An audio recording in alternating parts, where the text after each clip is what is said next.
समय हम प्रार्थना करेंगे, प्रभु को धन्यवाद देंगे।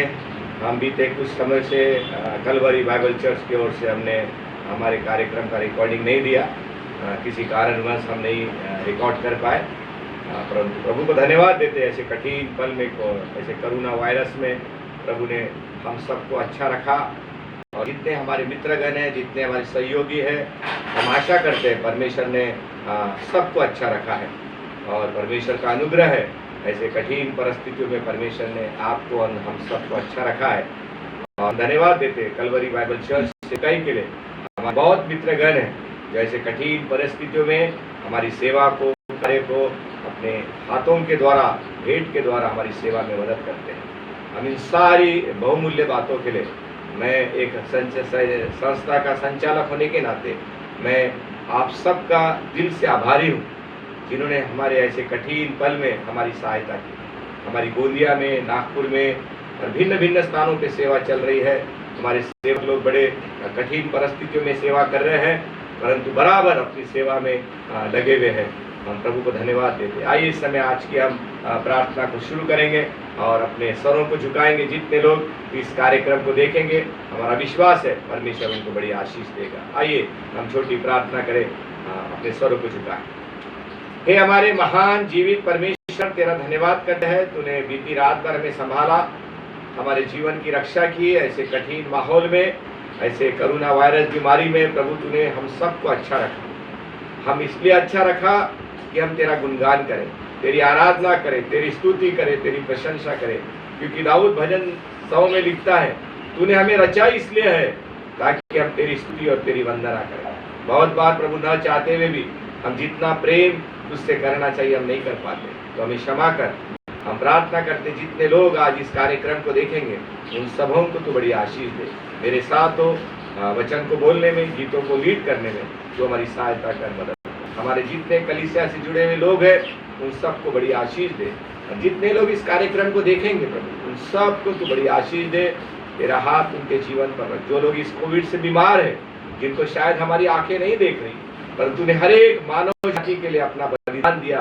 प्रभु हम प्रार्थना करते हैं, जो इस समय कोविड से बीमार है, जो भी शारीरिक तकलीफ में है, मैं एक तेरा दास होने के नाते प्रार्थना करता हूँ, तेरा पवित्र हाथ इस समय उनके जीवन पर बढ़ा, उनको चंगाई दे दे, क्योंकि तू चंगा करने वाला परमेश्वर। आज दिन भर हमारे साथ, तो हमारे कामों में तू आशीष दे, यीशु मसीह के नाम से आमीन। आइए प्रभु की महिमा के लिए हम गीत गाएंगे।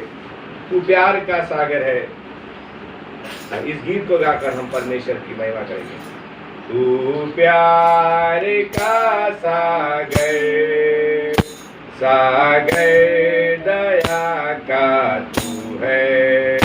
तू प्यार का सागर, सागर दया का तू है। तेरे प्यार के सागर में हम तैरना चाहते हैं।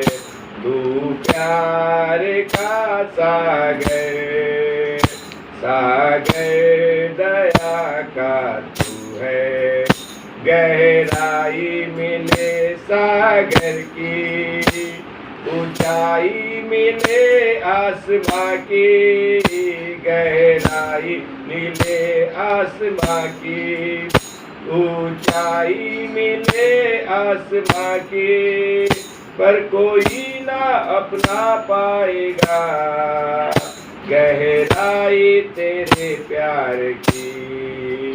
पर कोई ना अपना पाएगा गहराई तेरे प्यार की। तू प्यार का सागर, सागर दया का तू है। तू प्यार का सागर, सागर दया का तू है। आइए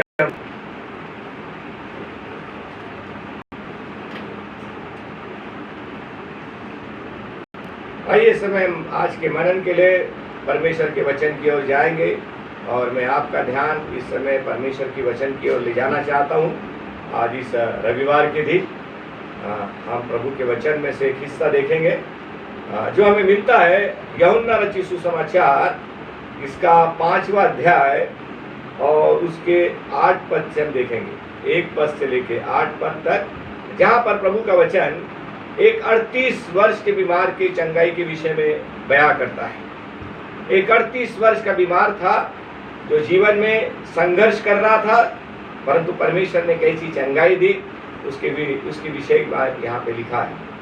अब मैं पढ़ने जा रहा हूँ, आप वचनों पर ध्यान दें। इन बातों के पश्चात यहूदियों से एक पर्व हुआ और यरूशलेम को गया।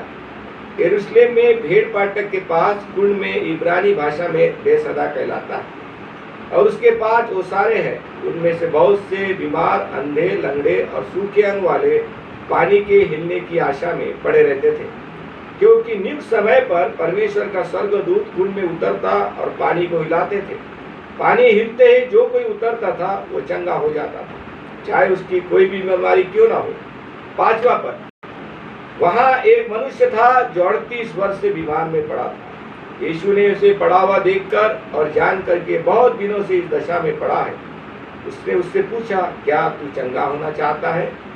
उस बीमार ने उत्तर दिया, हे प्रभु, मेरे पास कोई मनुष्य नहीं कि जब पानी हिलाया जाए तो मुझे इस कुंड में उतारे, परंतु मेरे पहुंचते पहुंचते दूसरा मुझसे पहले उतर जाता है। 8वां पद, यीशु ने उससे कहा, उठ, अपनी खाट उठा और चल पी। वह मनुष्य तुरंत चंगा हो गया और अपनी खाट उठाकर चलने फिरने लगा। परमेश्वर इस पवित्र वचन पर आशीष। इस खंड को, इस अध्याय को हमने मसीह जीवन में बहुत बार सुना होगा, पढ़ा होगा, देखा होगा, परंतु मैं आपका ध्यान ऐसे एक विषय पर ले जाना चाहता हूँ जहाँ पर परमेश्वर ऐसे व्यक्ति के पास गया जो 38 वर्ष का बीमार था, और वहाँ की खूबी ये थी, वहाँ एक कुंड था और कुंड के आसपास बहुत से लंगड़े, अंधे, अनेक प्रकार के बीमारी लोग वहाँ पर थे। पर वहाँ पर एक शर्त थी, जैसा ही स्वर्गदूत उस कुंड के पानी को हिलाएगा और जो कोई पहले उसमें कूदेगा वो चंगा हो जाएगा। वह शर्त थी। हम देखते हैं आजकल बहुत शर्त होती है, दौड़ की शर्त होती है। दौड़ में फर्स्ट, सेकंड या थर्ड इनाम देते हैं, और सबसे पहले मान्यता पहले वाले को देते हैं। जो पहला आता है उसकी प्रतिभा बड़ी होती है। यहाँ पर भी एक शर्त थी, कुंड का पानी हिलाया जाएगा, जो कोई पहले कूदेगा वो चंगा हो जाएगा।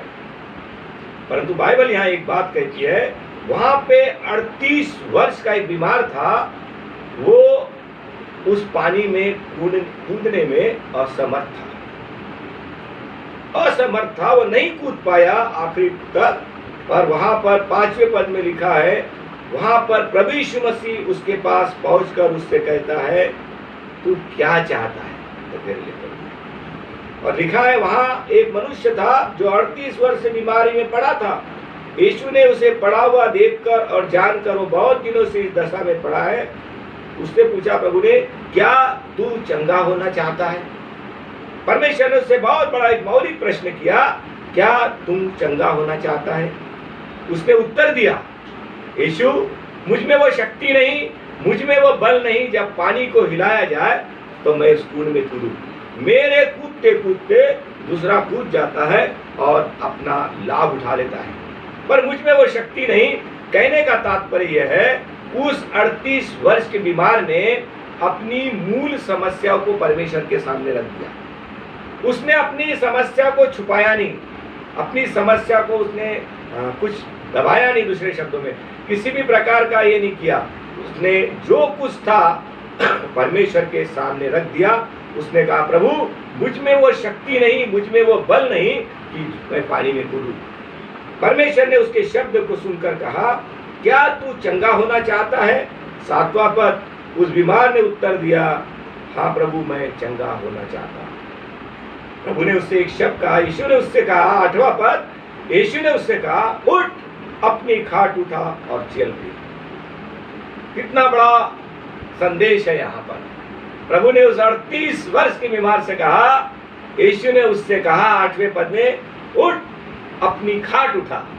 बीमारी व्यक्ति को अपना सामान उठा बोलेंगे तो आज मुश्किल है। कोई बीमारी नहीं, ये सामान नहीं उठाना, आपका तकलीफ हो जाएगी, ये हो जाएगी, अद्दा हो जाएगा, ये हो जाएगा। तो प्रभु क्या कहता है यहाँ पे, 8वें पद में यीशु ने उससे कहा, उठ, अपनी खाट उठा। किसकी खाट उठा? अपनी खाट उठा और चल दे। परमेश्वर ने उसके काम को स्वयं करने के लिए उसको कहा, और वो बाइबल लिखा है, बाइबल में वह मनुष्य तुरंत चंगा हो गया और परमेश्वर के पीछे हो गया। ये कहानी, ये पाठ हमें क्या सिखाता है? ये पाठ हमें ये सिखाता है, हमारी जो भी मूल समस्या है, कठिनाइयां है, विपत्ति है, जो भी कुछ है, हम परमेश्वर के सामने रख दे। हमारे समस्या जो भी कोई हो, उसको छुपाने की जरूरत नहीं है, परमेश्वर के सामने रख दे। परमेश्वर सारी परिस्थिति को ठीक करेगा। इस 38 वर्ष के बीमार के पास जब प्रभु पहुंचा, उसने अपनी समस्या को परमेश्वर के सामने रख दिया और परमेश्वर ने उसकी समस्या का समाधान किया। आज संडे का दिन है, मैं आपको बताना चाहता हूं, आपकी चाहे कोई भी समस्या क्यों ना हो, आप परमेश्वर के सामने रख दें, परमेश्वर सब कुछ ठीक करेगा, परमेश्वर सब करेगा। अभी मैं भीमनगर में एक परिवार में मैरिज थी, उसमें मैं प्रार्थना लेने गया, वहां पर भी मैंने कहा परिस्थितियां भी अन्य प्रकार की थी, पर मैंने कहा हम जिस परमेश्वर की आराधना करते हैं वो परमेश्वर जीवित है, वो सब कुछ बेस्ट करेगा। और मैं प्रचार करके आ गया। बाद में हुआ, जब सब कुछ हुआ तो वो बोलने लगे मुझे, पास्टर आपके शब्द थे, परमेश्वर सब बेस्ट करेगा, सब अच्छा करेगा, और परमेश्वर ने सब कुछ अच्छा किया। सारे कार्यक्रम को प्रभु ने सफलता दी। इसके पीछे जो कुछ रहस्य था, हमने सब कुछ परमेश्वर के हाथों में सौंप दिया। आज रविवार का दिन है, हम अपने आप को परमेश्वर के हाथों में सौंप दे, इससे बढ़कर और कोई चीज नहीं है। आप सुरक्षा चाहते, करुणा से बचना चाहते हैं, अपने जीवन को, अपने कामों को, अपनी सारी परिस्थितियों को परमेश्वर के हाथों में सौंप दो। परमेश्वर कहता है मैं सब कुछ बेस्ट करूंगा, सब कुछ अच्छा करूंगा, क्योंकि हमारा परमेश्वर जहाँ कुछ नहीं है वहां से उत्पन्न करने वाला परमेश्वर है। परमेश्वर करे हम 38 वर्ष के समान अपनी समस्याओं को परमेश्वर के सामने रखने वाले बने। प्रभु करे इन वचनों के द्वारा परमेश्वर आपको आशीष दे। कलवरी बाइबल चर्च के द्वारा जितने लोग इस कार्यक्रम को देख रहे हैं, और भी लोगों को बताइए। और इस सेवा के लिए हमें बहुत से धन की आवश्यकता है, बहुत से सेवा में कार्य को बढ़ाने की आवश्यकता है। इन दिनों में हमारी कलीसिया और बातें बहुत सी कठिनाइयों से जा रही है, परंतु कई हमारे मित्रगण हैं जो पर्दे के पीछे रहकर हमारी सेवा कार्य को योगदान दे रहे हैं। मैं एक संस्था का संचालक होने के नाते उन सभी को आज इस जगह से मैं धन्यवाद देता हूँ। परमेश्वर उनको बड़ी आशीष दे, उनको अच्छी प्रकृति दे, उनके कामों में आशीष दे, और परमेश्वर का हाथ उनके जीवन पर है। आइए हम छोटी दुआ करें। जो कोई बीमार है हम उनके लिए भी प्रार्थना करेंगे। आइए छोटी दुआ करें। हे हमारे महान प्रभु, तेरा धन्यवाद देते अब तक की सहायता के लिए, धन्यवाद देते आपके सुंदर वचन के लिए, जो हमने तेरे वचन को आज यहाँ रखा। इस वचन के द्वारा हम सबको आशीष दे। कलवरी बाइबल चर्च के द्वारा जो सेवा हो रही है, उस सेवा को तू बड़ी आशीष दे, और जितने लोगों हमारी सेवा को मदद कर रहे हैं उन सबको आशीष दे, उन सबको भला, चंगा और अच्छा रहे। और आने वाले दिनों में हमारे देश से इन सारी बीमारी को, इन सारी तकलीफों को तो दूर कर। जो लोग इस समय बीमारी की अवस्था में है, जिनको हम नहीं देख पा रहे, परंतु तेरा पवित्र हाथ उनके जीवन पर बढ़ा, उन्हें चंगाई दे, क्योंकि तू चंगा करने वाला परमेश्वर है। आज दिन भर तेरा पवित्र हाथ हमारे जीवन पर, हमारी सेवा पर, हमारे कार्य पर, हमारे सभी लोगों पर रख। हमारे देश में शांति दे, आनंद दे। हमारी सरकार जो देश को चला रही है, उनको भी प्रभु अच्छी बुद्धि, ज्ञान दे, और इस देश को चलाने में प्रभु तुमकी सहायता करे। जो भी दवाई, मेडिसिन इस पर निकाली जा रही है, इसके द्वारा अच्छा लाभ हो, ऐसा तुमने दे, और तेरी आशीष हम सब के ऊपर बनाए रहे, यीशु मसीह के नाम से। प्रभु आप सबको आशीष दे।